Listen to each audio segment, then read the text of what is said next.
2006 সালে Barishal heart foundation হাসপাতাল and research সেন্টারটি উদ্বোধন করেন সাবেক প্রধানমন্ত্রী বেগম খালেদা জিয়া। তবে দীর্ঘদিন ধরে হাসপাতালটি বন্ধ থাকায় চিকিৎসা থেকে বঞ্চিত বরিশালবাসী। ফলে হার্টের চিকিৎসা নিতে যেতে হচ্ছে ঢাকা কিংবা বিদেশে। হাসপাতালটি চালু হওয়ার পর অল্প টাকায় চিকিৎসা পেত রোগীরা। স্থানীয়দের অভিযোগ, হাসপাতালটি বেগম খালেদা জিয়া উদ্বোধন করায় বন্ধ করে দেয় আওয়ামী সরকার। আমাদের বরিশাল শহরের ভিতরে একটাই হাসপাতাল, যেটা আর কোথাও নেই। এটা মূলত এখন কার্যক্রম সম্পূর্ণ বন্ধ।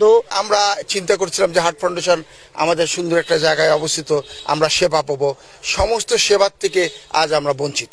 এই আস্তে আস্তে কর্মচারী চলে গেছে, আমি শুধু একাই পড়িয়েছি। এখন তো মরা, সোজা কথা, সোজা বাংলা হলো মরা।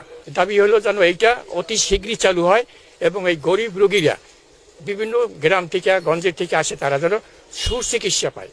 সচেতন মহল বলছে, রাজনৈতিক প্রতিহিংসার কারণে হার্ট ফাউন্ডেশনের কার্যক্রম বন্ধ ছিল দীর্ঘদিন।